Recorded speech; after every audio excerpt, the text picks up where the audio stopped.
Yay! We get to talk about Kansas again! Yay! God, I love talking about Kansas! Yeah, so I'm going to bring up a thing that I don't think you're aware of yet. Okay.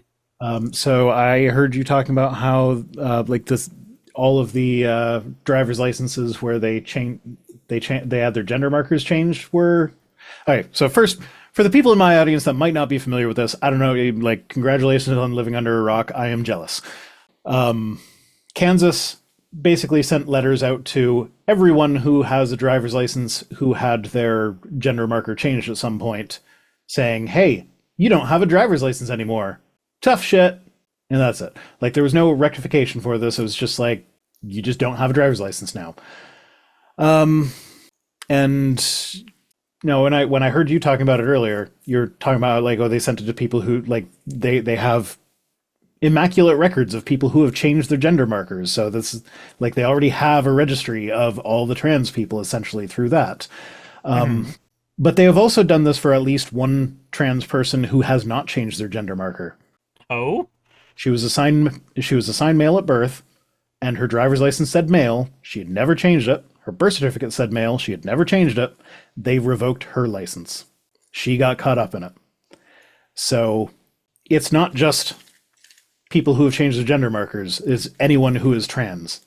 They just get caught up in it regardless. It's just, also, how are they find out that you are trans, goodbye to your driver's license, essentially. Also, like, how are they gonna, just out of curiosity, as somebody who's been pulled over by the police a non-zero amount of times, what do you expect the police are going to do to ascertain that you are properly trans and therefore needed your gender marker updated?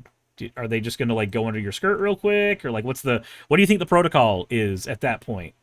How do you think the protocol should be gender doesn't matter, so fucking give them the ticket and get out of there, or whatever. Yeah, like the problem wasn't that, you know, like the girlie didn't have her girl cock penis shit. My brain was trying to say that she didn't have her penis license, but it just misfired there. But like nobody's a dick. nobody's scrutinizing the fucking person for not having her penis license or some shit. So why should this matter? Why does the transness matter there? It should not matter. Whether or not you have a penis, what gender you are, does not matter for driving a car. I know there are all those stupid jokes about how women are such bad drivers. No, you're right. We don't need to know what their gender is, but we do need to know whether or not they are Chinese. For a different set of terrible situations that don't actually measure how well somebody drives. Well, I mean, also statistically, even when you adjust for population density or whatever, men are by far the most dangerous drivers. White men. So those jokes just have no basis in reality. Sean Helfin says, you live in the South, you know gun license is a strange concept. Look, I have gone on record multiple times to explain to people the concept of euphoria. For people who may not know what that is, the trans people in my audience explained it to me, such that you get some of the stereotypical bullshit that the gender that you were not assigned at birth deals with, and that affirms your gender a little bit, but also at the same time, you weren't really happy with being catcalled. So you got euphoria. Oh my god, I saw... So the rape culture. Yep. Tangent, I know, has nothing to do with really what we're talking about. Well, it's tangentially related. Kind of, sort of. So people will say we don't have a rape culture because we don't. Like, rape is against the law. We're not encouraging rape or whatever. But, like, I saw a video that was a compilation of news outtakes, which are often quite amusing. So I usually watch them. It was like the weatherman discovers for the first time that he can actually like move the map by touching it, and it was kind of adorable watching him play with it. We were like, oh, that's neat. How do you? Oh, that's cool. Mm-hmm. So that's neat or whatever. But one of the things that was supposed to be funny was a female reporter on location getting catcalled repeatedly, and every time she regained her composure from the last one, someone else would go by and do it again. And we're supposed to, and she's very clearly like legitimately upset by this. She doesn't think it's funny. It's not one of those like, oh, men sort of thing. Like, she was legitimately perturbed, yeah, annoyed. The reason that we find that funny is because of patriarchy and rape culture. It's a soft my example point. of it. That is rape culture. That is, we are like, she's being She's being sexually sexually harassed, harassed. and I am expected to laugh at that. You can't tell me that being expected to laugh at sexual harassment is not part of rape culture. Yeah, I think the thing that people take umbrage to specifically is the part where we use the word rape because it has such a stigma about it. And granted, definitely an earned stigma. It's not a thing that you should be fucking promoting in any way, shape, or form. But Yeah, but you know who probably was laughing at a woman being sexually harassed? Someone who would rape someone. I mean, A rapist. so at least we can give credit where credit it's due to Sargon of Akkad. He wouldn't even rape you. Fuck that motherfucker. But it's one of those things where, like, I covered a video recently where a dude, I think you were in the chat while I was covering the video, where the dude was taking umbrage to the concept of a trans genocide. And, like, I had to point out in the video, and I know that he's either not going to watch the video or not going to care, that you may take umbrage with the term, you may think that it's an eye-rolly term, but, like, the reason that you call it what it is not to minimize what a genocide is, it's because it's supposed to be pointing out the red flag here. Like, that's what you're doing. You're doing the doctor is looking for the red flags for a sickness thing. So an aspect of the story that we're talking about here that I haven't really seen discussed all that much is that Kansas is revoking, they just revoked all the trans people's driver's licenses right as federally they're trying to pass voter ID laws. So the trans people just don't get to vote. Yeah, Fuck all y'all. The most common ID that people are going to use to vote, you guys don't have that anymore. Guess what you don't get to do now? It just, the timing of this is such that it's like, I can't see that as an accident. Like, maybe it was just serendipitous, but it's serendipitous in a way that has been meticulously set up. Like, I'm not saying necessarily the Kansas legislature was sitting there being like, oh yeah, this would be a good time to vote on this. It's that the culture has been pushed in that direction so vehemently for the past decade that, they're revoking birth certificates as part of this as well. Yes. So the thing that you would use to get a different form of ID that would be accepted for voting is no longer valid either. And getting a birth certificate is not an instantaneous thing like a driver's license usually is, because you can get a temp driver's license. Birth certificate is always a 1 to 2 week wait. I actually got to serve jail time because of not knowing that. That was fun. You'll have to tell me that story sometime. I mean, I can give the TLDR of it. It's not a very long story. I was applying for a new job. I was in between jobs. I didn't have enough money to pay my car insurance. And I would have had enough money to pay said insurance had I gotten my job when I knew I was going to get it, because I left one job for another.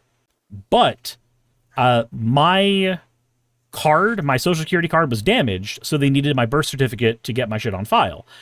My birth certificate had been stolen by my ex.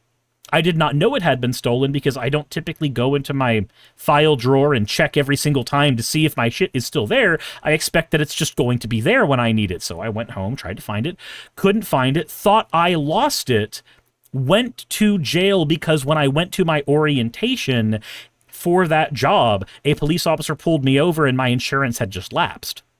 So I got to serve jail time. I got to pay $4,000 in fines, $2,000 to the court, and $2,000 to get my car out of impound, and the extra insurance cost, because when that happens, your insurance goes up a fuck ton. I got to pay a fuck ton of money that I didn't have in order to merely survive, all because I lost my document for a very short amount of time. In fact, I went to orientation because I had got my document after 2 weeks of it, waiting for it to come in the mail.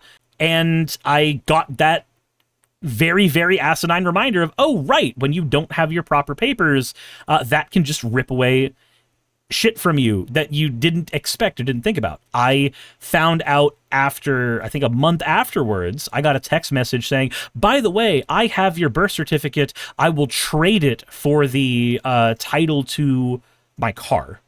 Apparently she couldn't find the title to the car that I had given her, and so she used my birth certificate as collateral to try to get that title. That's bullshit. Yeah, it's fun. Yeah, so, and in furtherance of my point that I was making earlier about how this is like it's not necessarily a consciously coordinated effort, but it is definitely part of the broader push in this direction.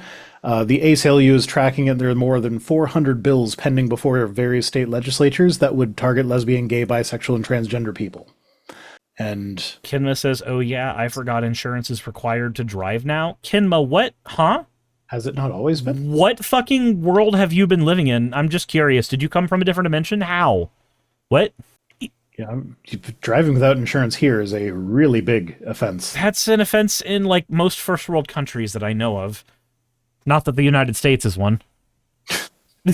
It's a shithole country now, to borrow Trump's thing. I remember my guild leader for World of Warcraft Classic saying in guild chat on raid night while I was on stream, America is a very functional second world country. Would we say functional? It's the reason it hasn't collapsed yet. New Jersey doesn't require insurance or seatbelts? Man, no wonder people are fucked up in Jersey. That's why Eli Bosnick can still drive in Jersey. New Jersey doesn't require... There's no way. There's no way. Fleur says it took me 5 minutes to get my birth certificate. So my problem is that I live in Georgia, but I was born in Pensacola. So my birth certificate, when I went to apply for it, I didn't get to get a copy directly. They had to call the state office in Florida. And this happened while I was living in Georgia, where I still live. At least that was the reason I was given. Okay. Oh, new hat time. Let's go Sherlock. Sorry, it's not the Sherlock hat, it's a deerstalker hat, which he was never actually described as wearing, apparently. My Hamilton reference got ignored, and now I'm sad. I didn't see a... Is this a Hamilton reference? Everything is legal in New Jersey? I don't know. So to me, Hamilton is a city that's about 45 minutes away. So apparently New Hampshire is the only state with no auto insurance requirements. Related to the duel. Yeah, I am aware of Hamilton the musical, but I have seen it once. I don't particularly care for it. And I'm the damn fool that shot him. Sure. So yeah, I don't have Hamilton memorized the same way I have Les Mis memorized. Make a Les Mis reference, I will get it immediately. I promise. Let's see. Any other musical, not so much, because of the tism. I've literally seen Les Mis like 8 times live. That's not including the times when I watched the 10th anniversary concert on VHS as a kid over and over and over again. Kinma says, I remember it not being a required thing at some point in the early 2000s. I don't... Les Miserables has never not been a required thing. It no, is required. the auto insurance thing. Kinma, with all due respect, I do not believe you. I have reason to believe you are either from a different timeline, different dimension, or are a skinwalker. And all of these prospects terrify me. Hey, you made it to the end. I want to give an extra thanks to the patrons who allow me to do this full time. I want to thank Aaron Rail, Astral, Britzkrieg, Jemshin, Poundini, Red Joker, Victoria, Jonas, Craig, Tarika, Fireshard, Smiling GM, John, Dren Hadamada, Creeper, Sagitta, you know I'm not saying that last part, Sylvie Snow, Valis of Seraph, Ottoman Angel, Rooster Rachel, and Fire Panda, who are all my $20 and up patrons.